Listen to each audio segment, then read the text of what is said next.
Hi everyone, this is Bhumika. Welcome or welcome back to my channel. This is the day 8 of 75 days journey to SSC CGL or any other one day exam. Today we'll learn about the president of India. तो इनके बारे में सारे articles, elections, qualification, oath, impeachment, power सब कुछ हम पढ़ेंगे और दो चार फैक्ट्स और भी मैं एक्स्ट्रा बता दूंगी.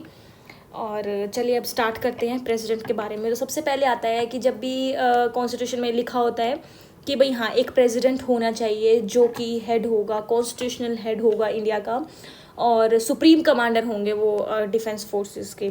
तो ये किस आर्टिकल में लिखा है कि एक प्रेसिडेंट जो है वो इंडिया का होना चाहिए, वो लिखा है आर्टिकल नंबर 52 में.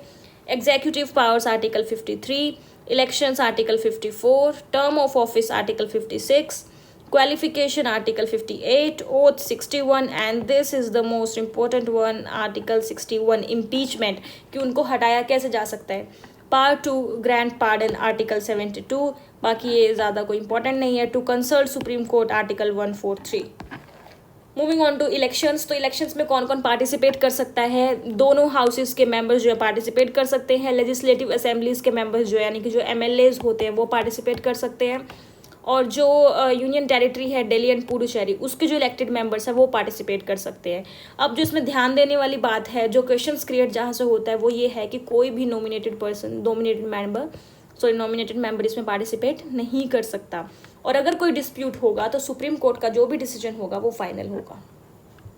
Then moving on to qualification, citizen of India होना चाहिए, तो बहुत ही एविडेंट सी बात है. And greater than equal to 35 years of age होना चाहिए. एंड ही और she should be qualified for the election as a member of Lok Sabha. ठीक है, तो ये दोनों तो रिलेटेड हैं एक दूसरे से.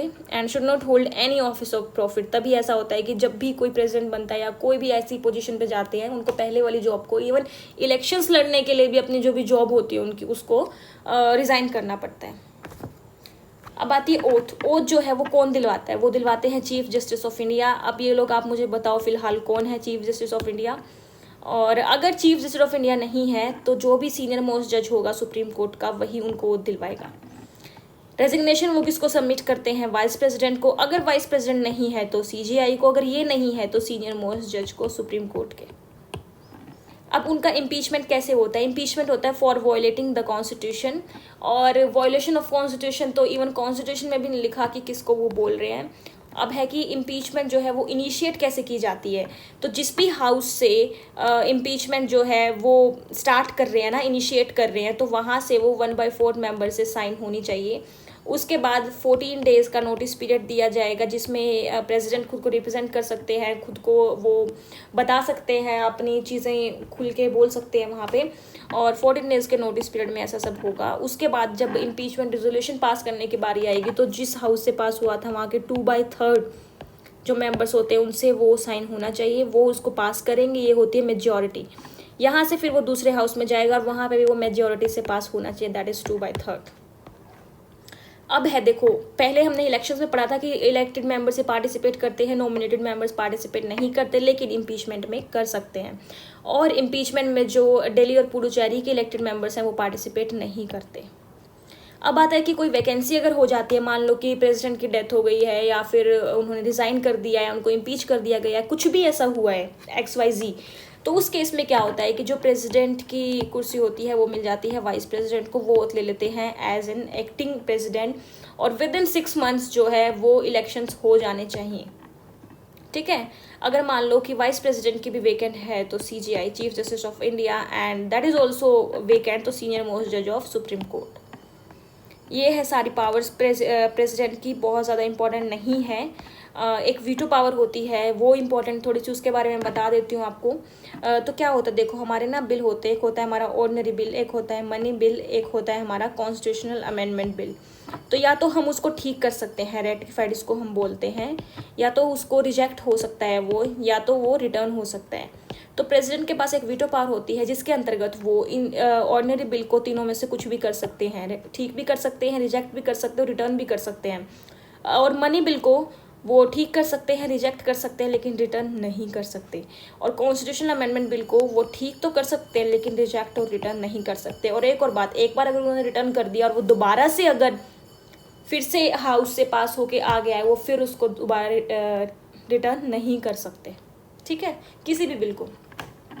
तो ये बातें थी। अब मनी बिल में के बारे में कई बार क्वेश्चन आ जाता है कि किस बिल को वो रिटर्न नहीं कर सकते, तो ऑप्शन आते तो उसमें मनी बिल ज़्यादातर आंसर होता है। अब क्वेश्चन आता है कि वो कौन से प्रेसिडेंट थे जो during the term of his office जिनकी डेथ हुई थी।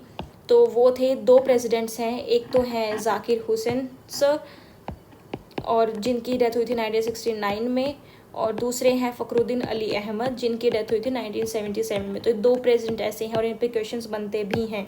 अभी आपको मुझे बताना है कि जो यंगेस्ट प्रेसिडेंट हैं आज तक के वो कौन है, क्या उनका नाम है, उनका टर्म ऑफ ऑफिस कब से स्टार्ट हुआ था, आई मीन ईयर से, ठीक है।